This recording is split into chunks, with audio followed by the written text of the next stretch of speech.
सदर हॉस्पिटल को। और जो मैक्सिमम रेफर केस होते हैं सदर हॉस्पिटल से, हम लोग एक आंकड़ा इकट्ठा कर रहे हैं कि सामान्यतः किस इलाज के लिए सदर हॉस्पिटल से मरीजों को रेफर किया जाता है। फिर उसके बाद समीक्षा करके हम लोग देखेंगे कि उसको हम लोग वहीं पे कैसे इलाज कर सकते हैं। जनता के लिए सबसे महत्वपूर्ण मुद्दा क्या है? जनता के लिए सबसे महत्वपूर्ण मुद्दा एक सुशासन की सरकार है।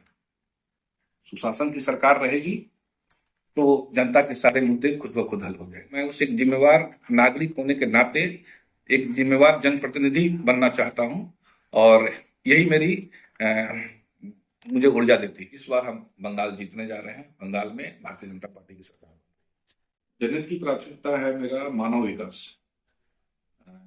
लोगों के जीवन में खुशहाली कैसे आए, उनका जीवन शांतिपूर्ण कैसे रहे, समाज के अंदर सौहार्दपूर्ण वातावरण कैसे रहे, ये मेरी पहली प्राथमिकता है।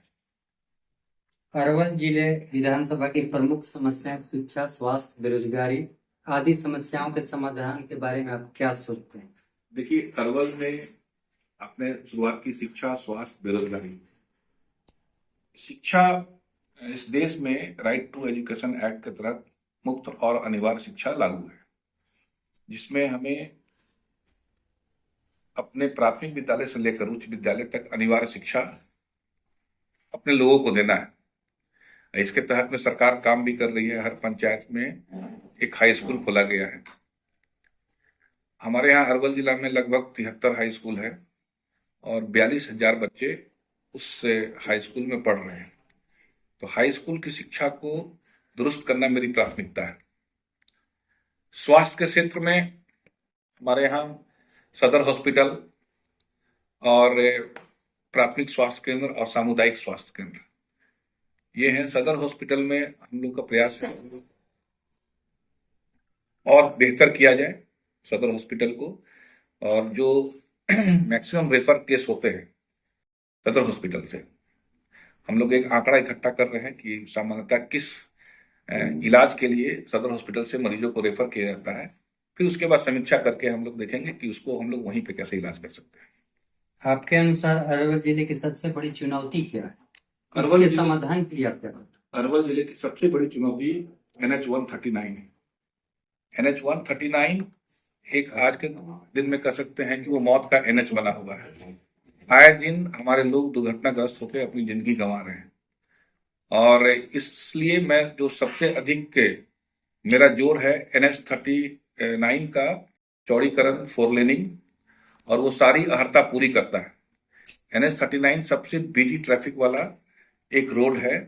सामान्यतः सरकार की और NH का गाइडलाइन है कि जहां पर पैसेंजर कार यूनिट, PCU बोलते हैं, मानक बोलते हैं, कि जहां 10,000 से ऊपर हो वहां पे फोर लेनिंग करने की प्रावधान, फोर लेनिंग करने का प्रावधान है। NH-139 का जो PCU है वो 25,000 से लेकर 19,000 के बीच में है और सड़क मात्र 7 मीटर चौड़ी है। तो अभी वहां पे जो जमीन उपलब्ध है उसको हम लोग 25 मीटर का कर सकते हैं। 7 मीटर का 2 लेन, 7-7 14 मीटर का, 3 मीटर का डिवाइडर, 14-3 17, और 5-5 मीटर का फ्लैग, तो 27 मीटर। तो इसको देख रहे हैं, चूंकि अरवल के साथ में अन्याय हुआ कि NH को जो फोर लेनिंग करनी थी वो सासाराम गया। अभी हमारा प्रयास है कि इसके लिए एक पुरजोर कोशिश करेंगे और सफल कोशिश करेंगे। आपके नजर में जनता के लिए सबसे महत्वपूर्ण मुद्दा क्या है? जनता के लिए सबसे महत्वपूर्ण मुद्दा एक सुशासन की सरकार है।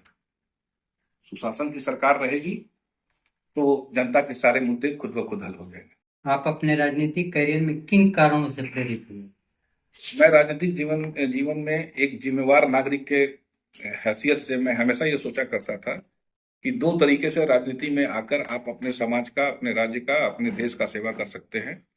तो मैं उस एक जिम्मेवार नागरिक होने के नाते एक जिम्मेवार जनप्रतिनिधि बनना चाहता हूं और यही मेरी मुझे ऊर्जा देती है। भ्रष्टाचार के खिलाफ आपकी पार्टी क्या कदम उठा रही है और व्यक्तिगत इस मुद्दे पर क्या कर रहे हैं? मैं भ्रष्टाचार की शुरुआत होती है जनता से। अगर जनता खुद को भ्रष्टाचार में संलिप्त होने से रोक दे तो भ्रष्टाचार का मुद्दा काफी हद तक हल हो सकता है, लेकिन सरकारी स्तर पर इसमें पहल की काफी आवश्यकता है। और सरकार जीरो टॉलरेंस की नीति पर चलती है। ऐसा कोई भी मामला संज्ञान में आता है निगरानी के या वैसी हमारी जो इकाइयां हैं सरकार की, वो भ्रष्टाचार के मुद्दे पे वो सख्ती से उसका पालन करती है। आपकी सरकार ने बेरोजगारी कम करने के लिए कौन सी नई योजनाएं शुरू की? हमने सरकार ने अभी जितने भी रिक्त पद हैं सरकार के, अब लगातार देख रहे हैं कि वैकेंसी आ रही है और कई ऐसे आयोग बनाए गए हैं, बीपीएससी है, तकनीकी सेवा आयोग है, या कई ऐसे संस्थाएं हैं जो लगातार वैकेंसी के माध्यम से लोगों को रोजगार दे रही है। और इसके अलावा स्वरोजगार हमारे नरेंद्र मोदी जी की प्राथमिकता है कि हम ऐसा माहौल बनाएं कि लोग स्वरोजगार के प्रति प्रेरित हो और रोजगार के माध्यम से, उस रोजगार के माध्यम से एक बाजार बने। आपकी सरकार ने महिला सुरक्षा को लेकर किन नई नीतियों को लागू किया है और उनका जमीनी असर क्या दिखा? कि सरकार ने महिलाओं के लिए जो अभी जीविका के माध्यम से 10-10 हजार रुपया महिलाओं को रोजगार करने के लिए दिया है और उसका काफी अच्छा असर भी दिख रहा है। महिलाएं जीविका के माध्यम से स्वरोजगार कर रही हैं और अगर ये योजना सफल हुई तो उन महिलाओं को जिन्होंने रोजगार की तरफ में एक अच्छा प्रयास किया है उनको आगे भी प्रेरित किया जाएगा, आगे भी उनको रोजगार के लिए राशि मुहैया कराई जाएगी। सरकारी योजनाओं में पारदर्शिता बढ़ाने के लिए आपकी पार्टी ने कौन सी ठोस कदम उठाए? देखिए, हमारी पार्टी ने सरकारी योजनाओं में पारदर्शिता करने के लिए विभिन्न स्तर पे अनुश्रवण की इकाइयां बनाई है।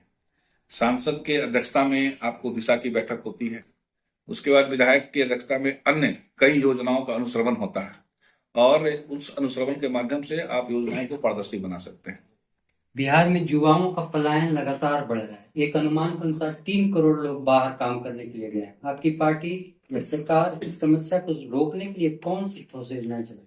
देखिए, मेरा मानना है कि अगर 3 करोड़ लोग रोजगार के लिए बाहर गए होंगे तो ये लगभग 1 लाख करोड़ बिहार के अंदर में जीडीपी में वो उसका योगदान होता है। रही सवाल यहाँ रोजगार का पलायन रोकने का, तो उसके लिए बृहद तौर पर बिहार के लोगों को ही यहाँ पर रोजगार स्थापित करना पड़ेगा और दूसरा साधन है कि कोऑपरेटिव के माध्यम से। तो हमारा जोर कोऑपरेटिव के माध्यम से भी रहेगा कि कोऑपरेटिव के माध्यम से रोजगार का सृजन किया जाए। बिहार में अपराध रोकने के लिए सरकार क्या कदम उठाए? आप देख रहे हैं निरंतर अपराधियों का स्पीडी ट्रायल हो रहा है और पुलिस तंत्र को सशक्त किया जा रहा है। पुलिस पब्लिक अनुपात को भी राष्ट्रीय औसत के बराबर किया जा रहा है। तो इन तरीकों से आप अपराध पे नियंत्रण कर सकते हैं। आप अपने अरवल की जनता को या प्रदेश एवं देश की जनता को क्या संदेश दें? अभी तो मैं अरवल की जनता को ही संदेश देने के लायक हूँ। तो मैं अरवल की जनता को यही कह रहा हूँ कि आप सौहार्दपूर्ण वातावरण में रहे। अरवल ने काफी हिंसा देखा है, काफी नफरत का वातावरण देखा है, वो अभी लगभग मिट चुका है और आगे फिर हम इसी सौहार्दपूर्ण वातावरण में रह के लोगों का भी विकास होगा, अरवल का भी विकास होगा। एक अंतिम सवाल, डॉक्टर राजेंद्र प्रसाद के बाद बिहार से दुनिया की सबसे बड़ी पार्टी बीजेपी के राष्ट्रीय कार्यकारी अध्यक्ष नितिन नवीन जी बने हैं। इसको आप कैसे देखते हैं? क्या बीजेपी अब की बार बंगाल फतह कर पाएगी? एक तो पहले नितिन नवीन जी हमारे माननीय बिहार सरकार के मंत्री रहे थे और बांकीपुर से विधायक भी हैं और उनको राष्ट्रीय अध्यक्ष बनाकर भारतीय जनता पार्टी ने ये स्पष्ट संदेश दिया है कि भारतीय जनता पार्टी कार्यकर्ताओं की पार्टी है। हर वो कार्यकर्ता जो कि संगठन के लिए, समाज के लिए काम करता है, वो शीर्ष नेतृत्व की नजर में रहता है।